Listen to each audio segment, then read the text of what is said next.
تقی عثمانی صاحب السلام علیکم۔ وعلیکم السلام ورحمۃ اللہ وبرکاتہ۔ جسٹس صاحب آپ سے بہت سی باتیں پوچھنی ہیں، لیکن آغاز کریں گے ان چیزوں کا جو میں نے پروگرام کے شروع میں کہی کہ وہ سوشل ڈسٹینسنگ کہتے ہیں کہ اولین چیز ہے۔ آپ کا میں نے اس موضوع کے اوپر ایک بیان بھی دیکھا، لیکن چاہوں گا کہ آپ اس ٹی وی چینل کے ذریعے پاکستانی عوام کو بتائیے کہ کیا طریقہ کار اختیار کیا جائے جب سماجی قدغن کی یا سماجی فاصلے کی وہ بات کریں۔ تو ہمارے ہاں تو جمعے کی اجتماعات بہت بڑے ہوتے ہیں، مذہبی اجتماعات کا بھی رواج ہے، تو اس کو کیا کرنا چاہیے؟ جی، جیسا میں نے عرض کیا، بسم اللہ الرحمن الرحیم، الحمدللہ رب العالمین والصلاة والسلام علی رسولہ الکریم وعلی آلہ واصحابہ اجمعین۔ میں پہلے بھی عرض کر چکا ہوں کہ شریعت نے ہمیں احتیاطی تدابیر اختیار کرنے کا حکم دیا ہے اور ہمیں وہ احتیاطی تدابیر اختیار کرنی چاہیے۔ جو بھی حکومت کی طرف سے، محکمہ صحت کی طرف سے اور ڈاکٹروں اور اطباء کی طرف سے جن احتیاطی تدابیر کا اعلان کیا جا رہا ہے، وہ شرعی نقطہ نظر سے بھی ان کی پابندی کرنی چاہیے۔ جہاں تک بڑے اجتماعات کا تعلق ہے، اس میں کچھ تو اجتماعات ہوتے ہیں خاندانی انداز کے، جیسے شادی بیاہ وغیرہ کے، تو اس میں تو ویسے ہی اسلام کی یہ تعلیم واضح ہے کہ جتنی سادگی کے ساتھ ہو سکے بغیر کسی بڑے اجتماع کے اتنا ہی بہتر ہے، تو اسی کو اپنانا چاہیے۔ اسی طرح میں نے عرض کیا تھا کہ مسجدوں میں جب آدمی جائیں نماز کے لیے تو اس میں اس بات کا اہتمام کریں کہ مسجد میں رہنے کا، اجتماع کا وقفہ کم سے کم ہو، جس کے لیے میں نے تجویز یہ دی تھی کہ سنتیں گھر میں پڑھ کے جائیں، واپس آ کر سنتیں پڑھیں، اور نماز بھی امام صاحبان مختصر قرات کے ساتھ پوری کریں تاکہ بڑے اجتماع کا وقفہ جو ہے وہ کم سے کم رہے۔ اسی طرح یہ چاہیے کہ جو حضرات کے اس بیماری کے اندر مبتلا ہیں، جن کے بارے میں تصدیق ہو چکی ہے، تو ان کے لیے مسجد میں جانا جائز ہی نہیں ہے۔ وہ اپنی جگہ پر رہیں اور مسجد میں ہرگز نہ جائیں، نماز اپنے طور پر ادا کریں، انفرادی طور پر۔ اسی طرح اگر تقی کوئی عثمانی ایسے صاحب، صاحب جو ہیں کہ جمعے جن کے کی بارے نماز میں کا خطبہ ہے، کیا اس کا بھی وقت محدود کرنے کی ضرورت ہے؟ جی، اس کا خطبے کا وقت بہت محدود کیا جا سکتا ہے، کیونکہ شریعت نے بڑی سہولتیں رکھی ہیں۔ جمعہ کے خطبے کے اندر کوئی ضروری نہیں ہے کہ وہ بہت لمبا ہو، وہ مختصر بھی ہو سکتا ہے، اور سب ائمہ جانتے ہیں کہ اس میں کیا چیز ضروری ہے، کیا چیز ضروری نہیں ہے۔ تو اس لیے اگر وہ خطبہ، میں سمجھتا ہوں کہ 1-1.5-2 منٹ کے اندر بھی ہو سکتا ہے، دونوں خطبے 1-1 منٹ میں ہو سکتے ہیں، 1.5 منٹ میں بھی ہو سکتے ہیں۔ تو اگر 1.5 یا خطبے 1 کو منٹ میں ہو مختصر سکتے رکھا ہیں؟ جائے، یہ آپ نے بہت بڑی بات بتائی ہے تقی عثمانی صاحب کہ جمعے کے خطبے کو، دونوں خطبے جو ہیں وہ 1-1 منٹ میں مکمل کر کے اجتماع کا وقت محدود کر دیا جائے۔ جی جی بالکل۔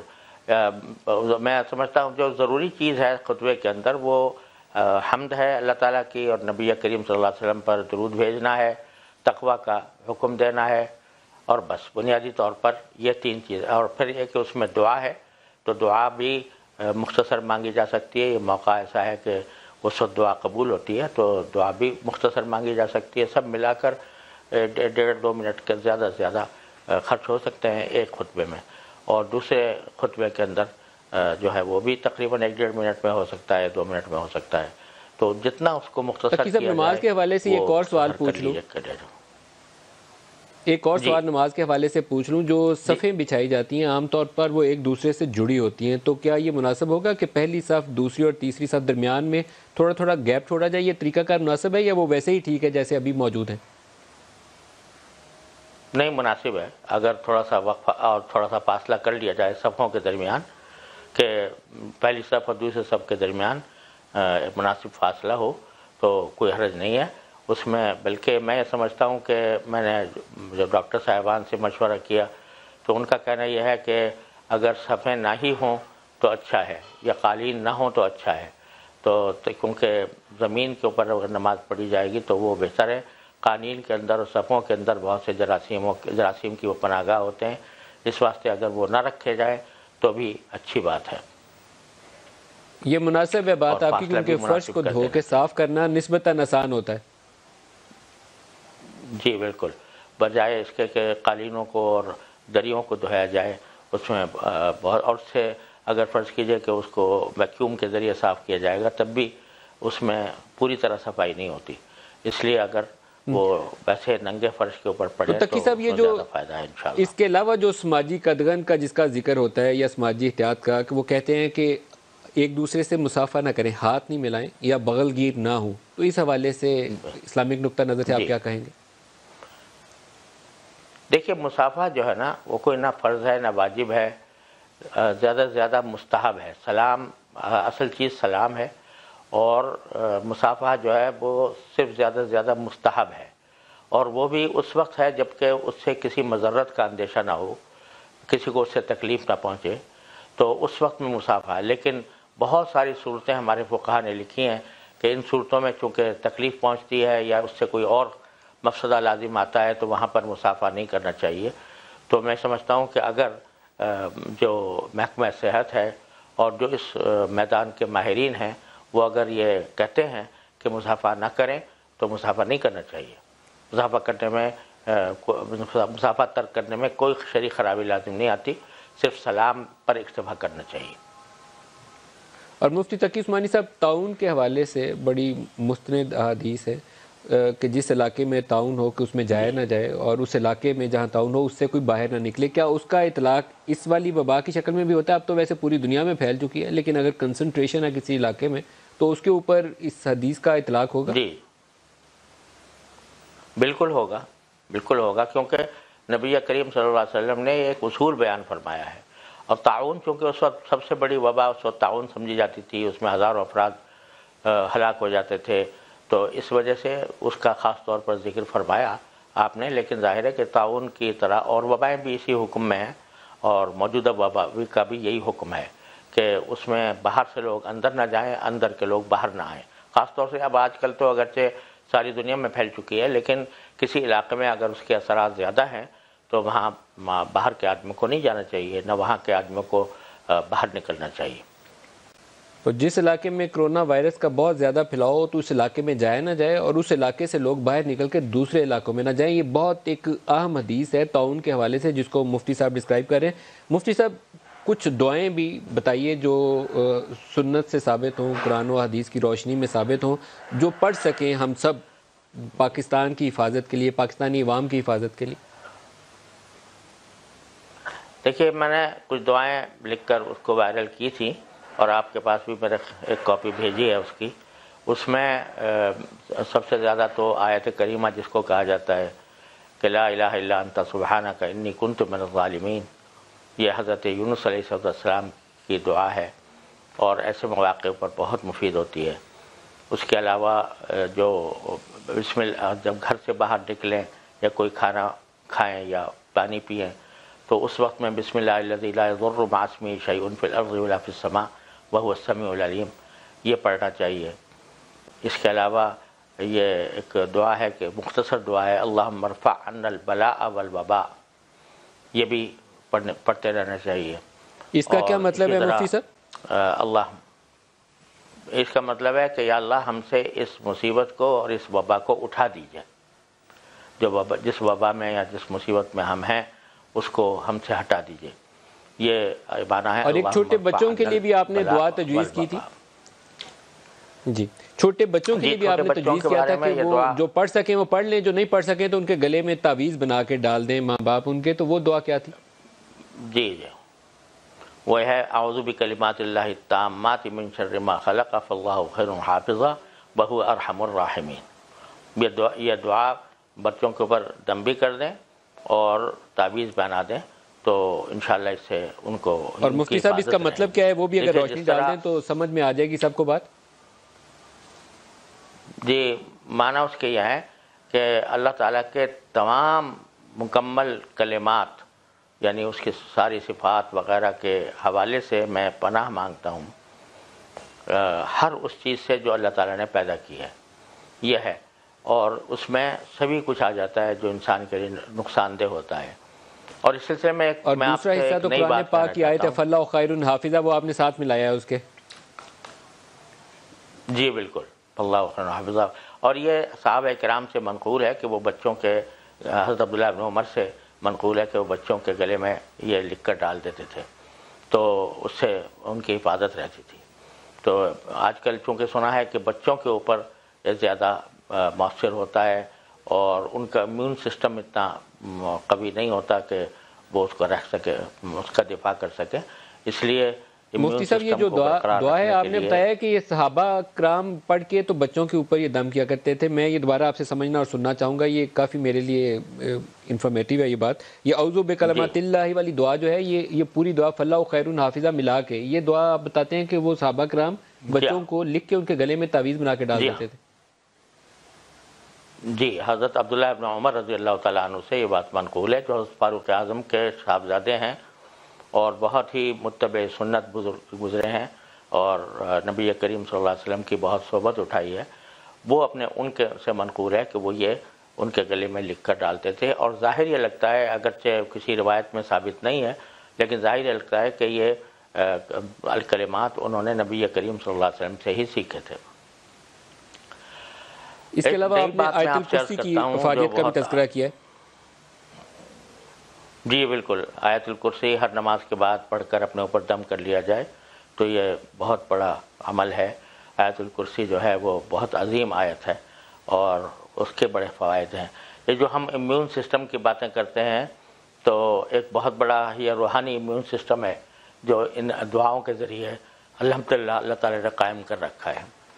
اور میں ایک نئی بات آپ سے عرض کرتا ہوں، جو اس تحریر کے بعد جو میں نے لکھی تھی دعاؤں کی، اس کے بعد مجھے ابھی کچھ دیر پہلے مجھے اس کا علم ہوا.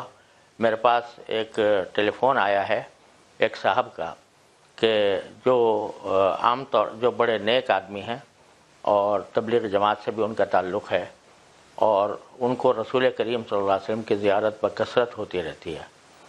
تو انہوں نے مجھے ٹیلی فون پر بتایا کہ گزشتہ رات ان کو رسول کریم صلی اللہ علیہ وسلم کی زیارت ہوئی اور اس میں نبی کریم صلی اللہ علیہ وسلم نے میرے پاس یہ پیغام بھیجا کہ تم لوگوں سے کہو، تم یہ پڑھو کہ 3 مرتبہ سورہ فاتحہ اور 3 مرتبہ سورہ